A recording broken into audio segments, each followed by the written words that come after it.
Quick lessons from books: The Machiavellians, Defenders of Freedom by James Burnham. Democracy is the best system. Is democracy possible? I can already hear you right now. Of course, democracy is possible. We have democracy. There's democracy all over the world. It's changed the world. Yeah, but is it really? Grab some popcorn, be entertained. Maybe possibly I can ruin your life and everything that you believe in. Maybe I can convince you that it's all a lie. So let's look at democratic theory. Let's break it down. So if you have a group of people that govern themselves, according to James Burnham, then yeah, you have a democracy. It all really comes down to self-government. And in a small group, it is possible for this small group to govern itself, for people to get what they want.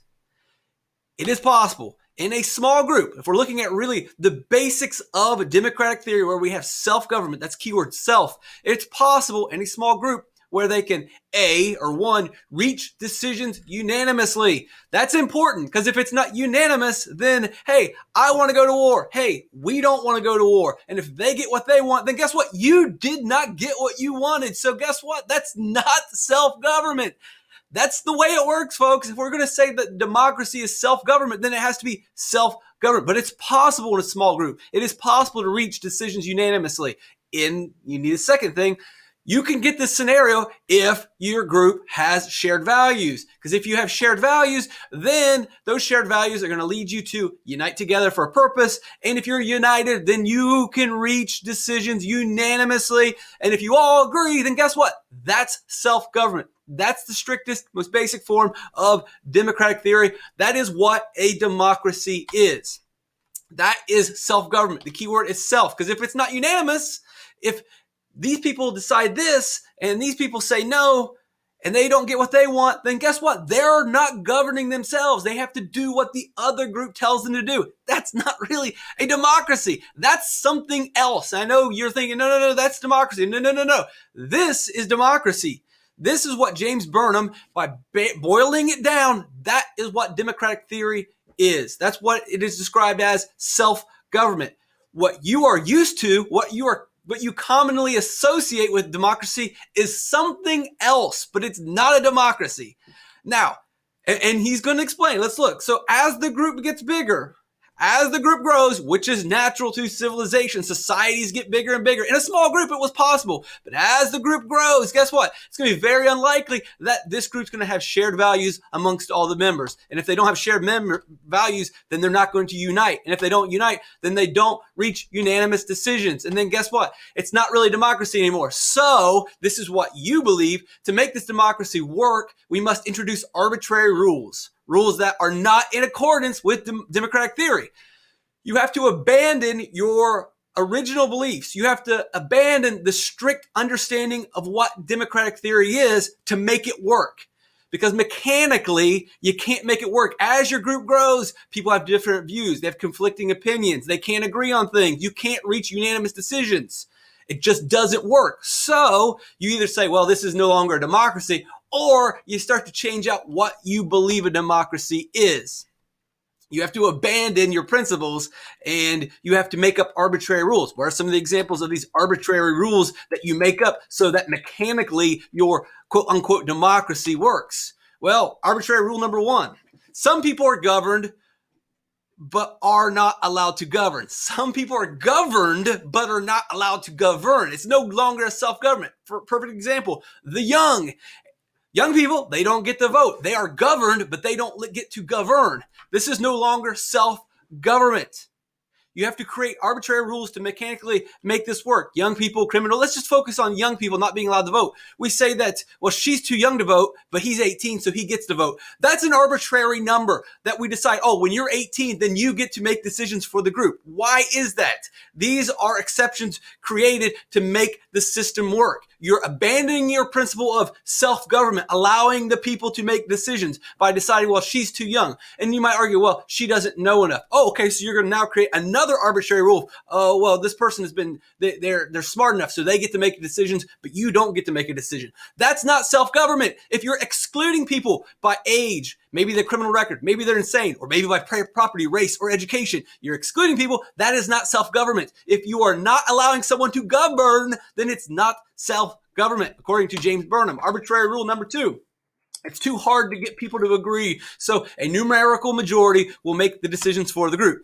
33 people said yes. 31 people said no. These people get to make the decision. These people are not self-governing. They are not making the rules. These people are making the rules. You're creating these rules so that mechanically it can work, because when your group gets too big, you cannot get unanimous decisions anymore. You cannot come together and work it out and all agree upon what you should do. You're too big, so you start creating these arbitrary rules so you make it work. But it is no longer a democracy by its strictest form. You've had to change the rules. You've kept the name. You keep the lie in your mind, but it's not a democracy anymore. You had to invent rules to mechanically make this thing work. And I get it. You're going to say, that's common sense. You can't let everyone vote, and unanimous decisions are impossible. You're just being stingy. You're being picky with all of this. True, but you're contradicting democratic theory, which is self-government. When you create majority rule, that is not self-government. The people in the majority are governing the people in the minority. That is not self-government. Excluding people from voting, excluding people based on age or race or property or because they've done something in the past. You are excluding them. They are not governing. That is not self-government. Democracy is self-government. You are not doing that. That's not self-government. That's not self-government. Based on these examples, full democracy is not possible in practice. What you do, what you believe in, that's something else. What you have been told your entire life in terms of democracy, it's something else that's just keeping the name, but it's not full democracy. It is not self-government. It's not possible. Let's have some fun. We'll ignore your arbitrary rule of majority rule and excluding people. We'll just act like it doesn't exist, okay? So we'll just forget all about that thing and we'll move on. Direct democracy, and I'm putting an asterisk there because, again, it's not even really direct democracy in these small groups because you're excluding people from making decisions and you're making these decisions based on majority rule. So it's not really democracy. It's something else, but I'll let you have it. In a small group, maybe it can exist. But as groups explode and expand and increase, direct democracy, it cannot work. First example, there's no place large enough to assemble, to discuss, and make decisions. If you have 2 million people, we can't come together and we can't discuss and make decisions. It's not logistically possible. There's no mechanical apparatus that can make this work. And I hear you saying, oh, what about the internet? We'll get to the internet in a second. But you can't bring everyone together to discuss and make a decision. Strike number 2.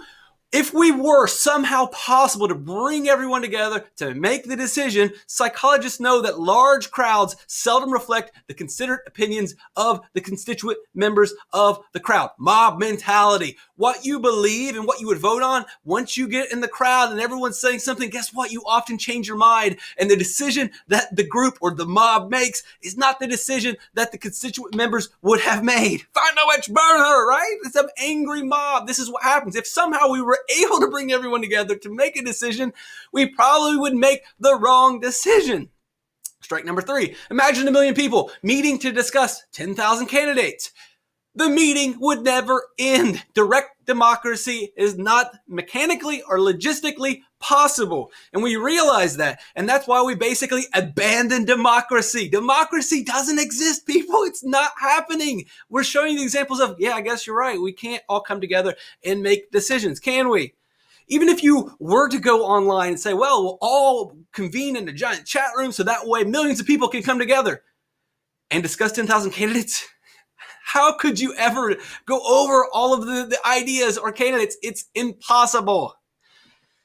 Going along with that same idea, because there are so many people with so many views, we cannot discuss every single idea. We have to limit the amount of topics that we go over. And in doing so, some views are never heard. That's not self-government.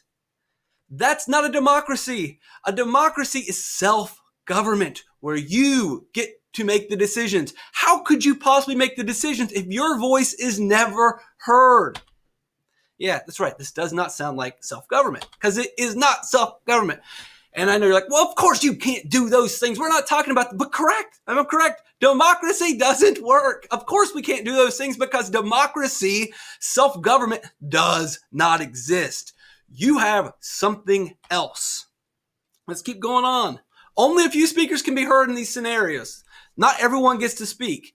And what often happens is the people that are the most exciting and the most enthusiastic, they're the ones that influence the crowd. Enthusiasm is more powerful than reason. This has been studied as well. The speaker that comes out is the most exciting and engaging and entertaining that changes people's mind. And they've studied this through research as well. People say, well, that's a stupid idea. But then they go to a large crowd and they see an enthusiastic speaker and they change their mind and they vote and make decisions that go against their original beliefs. That's not a good system. Another problem, some decisions must be made quickly. War, we get attacked. Well, we need to be able to respond really quickly. That's not going to happen. Yeah, right. We need to declare war. Well, that can't happen. Like, all right, everybody line up. We've got to go to the giant arena for 10 million of us to file into the giant arena so that we can make it. It would take weeks to literally get everyone in place to make the decision. Eventually, we're all in the decision. All right, you guys ready to go to war? Let's go to war. Too bad we've already lost the war. And the belief is, look, quick decisions are the exception. Sometimes you gotta bend your principles, your democratic beliefs, because you gotta act fast. We gotta make quick decisions. So we can't wait for everybody to come together to make the decision. That's fine. But these decisions are the greatest and the most crucial. And these are the ones where you're saying, the people don't get to have any input. You're telling me that for the big decisions, the ones that mean the most to our lives, to our society, to our civilization, the big issues, well, the people don't get to say. That's what a democracy, you're going to tell me a democracy is where for the big issues, you don't get to say. So let's use democracy for the meaningless choices, but we have to abandon the democratic theory and principles when it comes to the important stuff. That's what a democracy is. So the people get to decide what color we should paint the signs in our country. But when it comes to, hey, war and peace, the people don't get to say. Okay, doesn't sound like we have democracy. Or maybe we have different views of what self-government means. Obviously, you're getting angry. But doesn't seem to be what you have is what you believe in doesn't seem to be a democracy. It's something else. Because what I think of a democracy, I don't see that existing anywhere in the world. For the reason that we just went over, leadership is inevitable. We can't bring millions of people together to make choices. We can't do so in an efficient manner. We can't do it in a quick manner. And even if we could do all of these things, often the choices would be bad choices. And clearly, we can't do direct democracy. It only exists maybe possibly in a very small group. Anything other than a small group, it's no longer a direct democracy. It's no longer self-government. It doesn't work. And so once you get to the size of a nation or a country, well, then of course, leadership is inevitable. We all realize that, yes, direct democracy doesn't work. We have to create another system that's further removed from democracy. And so then we end up with a minority of the group ruling over or having more power than the majority of the group. That is not self-government. That is government by a group, a minority group. And I know, well, representative democracy is still a democracy. And look, I understand what you're doing. You can't make democracy work. You can't make it. The strictest form of self-government, it doesn't work. So you've had to bend the rules and bend the rules and bend the rules. That's fine. And you refuse to change the name. You like to pretend that you are a democracy still and that you are a self-government, but when clearly it's not a self-government. You probably should have come up with a new name for what it is that you're doing, but it's not a democracy. It's not democratic. Well, we represent the will of the people, but you don't. It's possible in small groups, but this is not what we're talking about. And we look at Burnham talks about sovereignty. Power is possessed by the masses. It cannot be delegated. To be sovereign, no one can represent the sovereign. To be sovereign means to make one's own decisions. That means to be sovereign. Thank you, Cartman. Leadership, making a decision for you, means you're no longer sovereign. And if you're no longer sovereign, it's no longer self-government, which means it's not a democracy. If possible, look, it would be if there was a scenario where the leadership is just carrying out the decision. You make the decision and the leadership carries it out. But that's not what happens. They make the decisions for you. And if you're not making decisions, then you're not sovereign. This is not a democracy. You want representatives. We want people to represent us, but we get leaders. And leaders make the decisions. And leaders make decisions for themselves. The leaders don't simply replicate or repeat what we say. They say what they say, not what the masses say. For democracy, however, the first appearance of professional leadership marks the beginning of the end. And this, above all, on the account of the logical impossibility of the representative system. You get leaders, and it does not work. They don't represent. For the will of the people is not transferable, not even the will of the single individual. And the creation of leaders is pretty simple. How do we get here? Well, you look at, Burnham looks at the labor unions. Millions of members in the labor unions, but only a few show up to the meetings. Millions of members in the Democratic Party, but only a few show up to the meetings. When there's a referendum, only a fraction of the people who can vote do vote.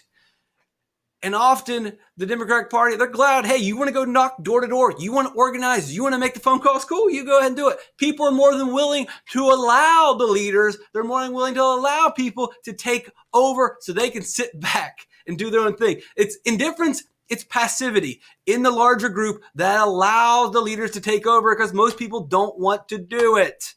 That's how you get leadership. You don't get representation. You get people that want to do it. You let them do it, and then they do what they want to do. You didn't get a representative. You didn't get this scenario because, hey, I want you to do this. Go do this for me. No, it was indifference and passivity, and someone was willing to go do the stuff for the party and do the stuff for the group, and you let them do it. And then they do what they want to do. They are leaders. And when we don't have a leader, if we lose the leader, another reason why we get leaders, one, we get leaders because we're lazy and we're indifferent and we're more than willing to let people take over. That's one reason. The second reason we get leaders is because we need leaders. If a group loses its leader, oftentimes that group goes into chaos. Labor unions, political parties, look at the military. When you lose your leader, people panic. And things go wrong and people don't know what to do or where to do it. And so again, people realize, oh, we need leaders. So one, we're lazy, we're passive, we'll let someone else do it, we're indifferent. Two, when we don't have a leader, we realize, oh, we need a leader. That's right, you need us. So that should be, hey, you need us. Leaders are more knowledgeable than the masses. The leaders know how the system works. The leaders know how to get things done. And so people being passive and indifferent and realizing this are more than willing to allow the leaders to take over. Remember, I'm using the word leader or manager. These are not representatives. They are not doing what you say. They're doing what they know how to do and what they believe needs to be done. And we are more than willing to let the leaders take over.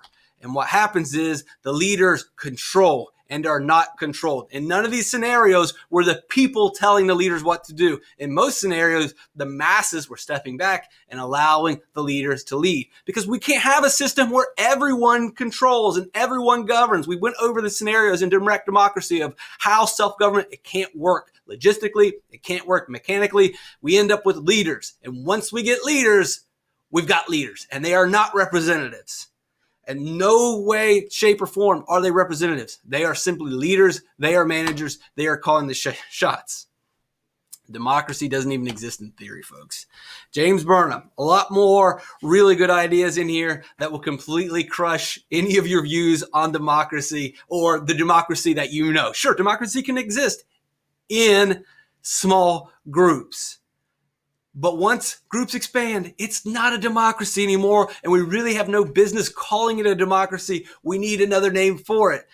Representative government, sure, that makes sense if for some reason we didn't also believe that representative governments were part of democracies. It's not self-government. We end up with leaders who run look at America right now. Look at what they did to Bernie Sanders. Is that self-government? Is that the people making decisions, or are the strings being pulled by the leaders? Are the strings behind the scenes being pulled by the managerial elite? James Burnham told you about this 70 years ago, and he proves it throughout this book. And I just gave you some of the concrete examples setting up some of his arguments, but he goes even into more in-depth factual evidence is given through specific groups throughout the 30s and the 40s, showing exactly how the dominoes fall, how different people get to different positions, how everything goes into this direction of democracy never really existing.